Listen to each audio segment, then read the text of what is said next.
with. He's got lots of interesting stuff to say. We've had like arguments over lunch, and at the water cooler. He's full of interesting ideas, and today he's going to talk about something that's to a lot of us extremely relevant. Without further ado, the amazing Oliver Jones.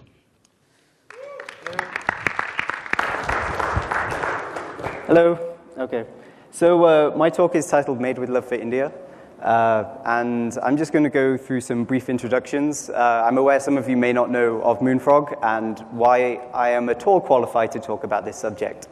So Moonfrog, we make fantastic mobile games. We're founded by a group of people from Zynga, come under one roof. We're all experts, deep expertise in the gaming sector. We've all come under one roof to solve one problem, which are the 111 million smartphones currently live in India. So that number is growing. You've heard a lot of numbers during this conference, so I'm just going to skip over the boring part. We're growing very, very fast in terms of the number of smartphone users coming online every year, and that's only 29% of all mobile users currently, so there's still loads of scope to grow. So our mission is to build these international quality games for India. So we're making games with love and passion for India. That's our mission. We're fairly confident we can achieve this. This is a snapshot of the games we've worked on in the past, and at Moonfrog we're expanding this portfolio. We made a bingo game earlier last year, iOS and Android, and more recently we made a game called Teen Patty, which garnered 1 million downloads in 3 months and is currently top 5 grossing on iOS and Android. So that's hopefully you'll learn how we managed to do this, or get an idea if you stay awake for the remainder of this talk. Okay, so yeah, there we are. We've crossed Boom Beach, so now we're about to attack the seas, the Clash of Clans and the Candy Crushes. So yippee! Yay! So that's how happy I feel about that. We have a third game, which I was going to announce. I probably should have removed this slide. But if you're really interested, come talk to me afterwards. I'll be glad to show you what we're working on. Find that out before you can even attempt to empathize with them. Otherwise, you'll be going out and asking the right questions to the wrong people. So I could go and survey you lot here, and I'll get a bunch of answers, but it won't actually be indicative of my final audience.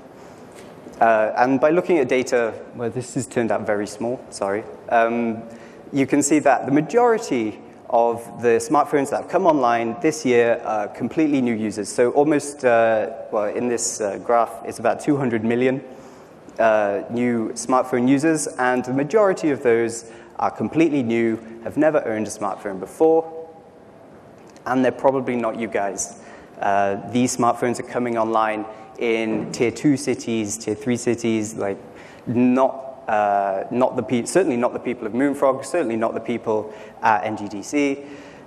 We are essentially a grain of sand on the Indian beach when it comes to user representation. Okay. We also know that it's a very large group of people spanning generations, aged 18 up to 36. And there's a very heavy, we saw this on our own surveys that we ran at Moonfrog, very heavy male skew, especially when it comes to gamers. Although under 18 years, it's starting to balance out, so it's interesting to see how that will develop.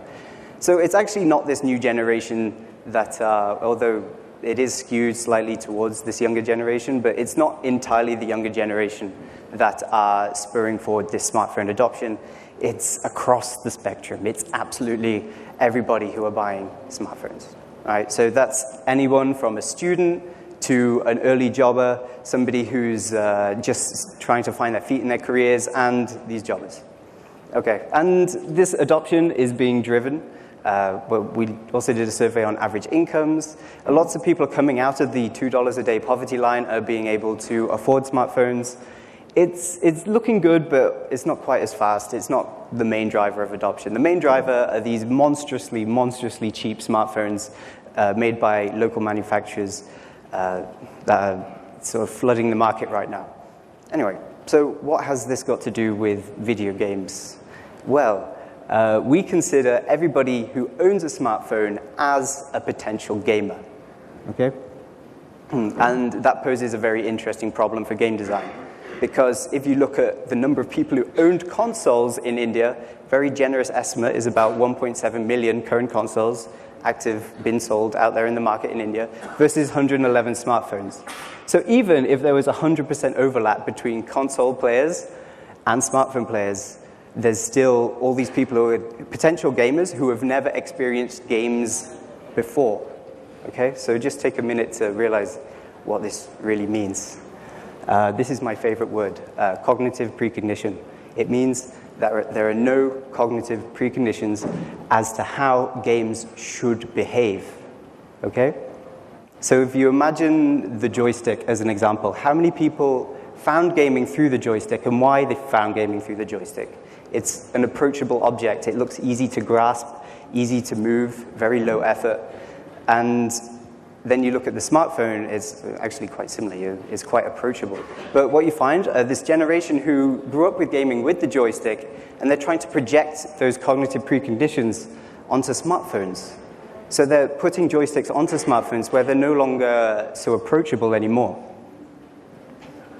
Okay, so what does this mean? This means that 25 years of game design that we've helped try and build is completely gone.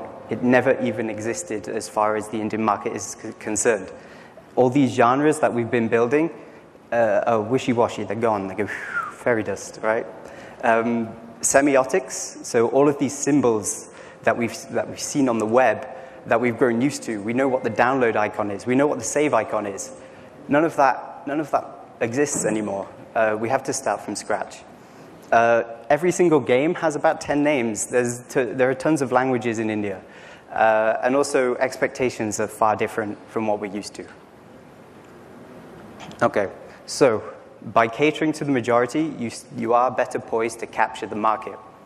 In the same way that you could lower the price of onions to win the presidency in India.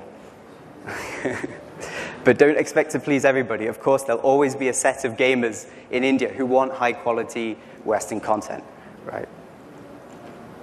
So just to drive this point home, here's one of the questions we asked on our surveys. Small group of 30 people, we just wanted to find, hey, what games do you like to play of all these different genres? Most people didn't know what an FPS was, even though I told it's a game where it's a kind of game where you go around and shoot people in the face. No, I've never played that kind of thing.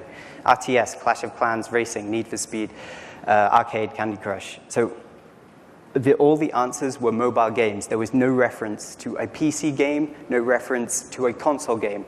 It was completely mobile.